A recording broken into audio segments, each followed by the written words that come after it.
Selamat pagi anak-anak. Kembali lagi bersama Ibu Devi. Nah, muatan pembelajaran kita pada hari ini yaitu ilmu pengetahuan sosial dengan kompetensi dasar 3.2.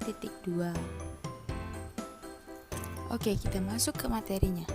Jadi materi kita pada hari ini yaitu interaksi sosial manusia. Nah, tujuan pembelajaran kita pada hari ini yaitu kalian diharapkan dapat memahami interaksi manusia dengan lingkungan dan pengaruhnya terhadap pembangunan sosial, budaya, dan ekonomi masyarakat di Indonesia. Lalu, kalian diharapkan dapat menceritakan interaksi manusia dengan lingkungan dan pengaruhnya terhadap pembangunan sosial, budaya, ekonomi, dan masyarakat Indonesia. Nah, jadi interaksi sosial ini merupakan dasar bagi semua aktivitas manusia yang berhubungan dengan orang lain. Proses interaksi ini dapat terjadi apabila pertemuan dua orang atau lebih dan karena adanya kepentingan pemenuhan kebutuhan di berbagai bidang. Contohnya ekonomi, gitu. Nah, selanjutnya adalah contoh. Contoh ini adalah contoh interaksi yang dilakukan dalam pemenuhan kebutuhan di berbagai bidang. Yang pertama itu di bidang ekonomi. Contohnya kegiatan jual beli antara pedagang dan pembeli atau proses transaksi uang.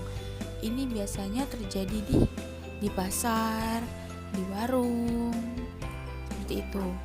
Nah, yang kedua adalah contoh interaksi sosial di bidang sosial dan budaya. Contohnya pertunjukan pentas seni budaya atau perlombaan olahraga dalam SEA Games. Nah, atau juga bisa studi banding yang dilakukan siswa ke sekolah lain. Nah, interaksi ini mencerminkan interaksi sosial di bidang sosial budaya. Karena apa? Karena kita berhubungan langsung dengan negara lain yang pastinya memiliki perbedaan sosial budaya dengan kita, seperti itu. Nah, yang ketiga yaitu contoh kepentingan di bidang politik. Contohnya mengikuti kampanye dalam proses pemilihan wakil rakyat.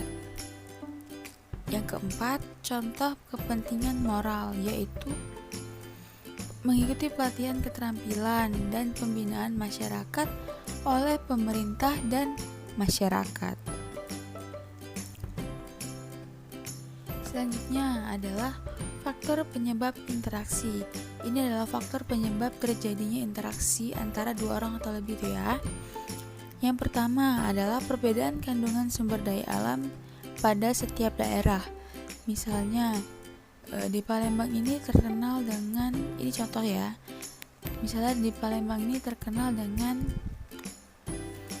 batu bara, dengan perusahaan batu bara.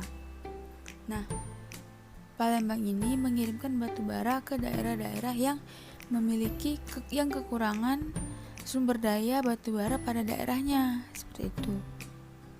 Nah, selanjutnya yang kedua perbedaan sketsa demokratis.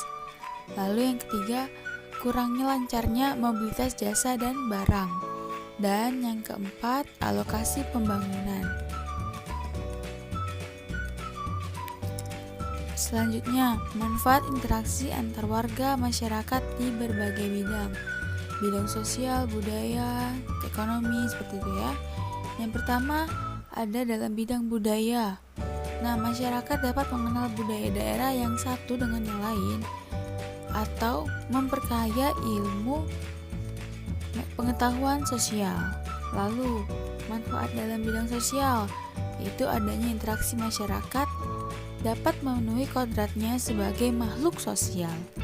Lalu yang ketiga, dalam kegiatan ekonomi, manfaatnya masyarakat dapat bekerja sama untuk meningkatkan taraf hidupnya. Oke, sampai di sini pembelajaran kita. Jika ada yang kurang dimengerti atau kurang kalian pahami, kalian dapat bertanya langsung pada Ibu Devi ya. Hari ini untuk tugas mandirinya kalian dapat mengerjakan LKS halaman 92 yang bagian IPS. Itu adalah bagian A dan B. Kerjakan lalu dikumpulkan di Google Classroom ini ya. Oke. Terima kasih, sampai jumpa kembali.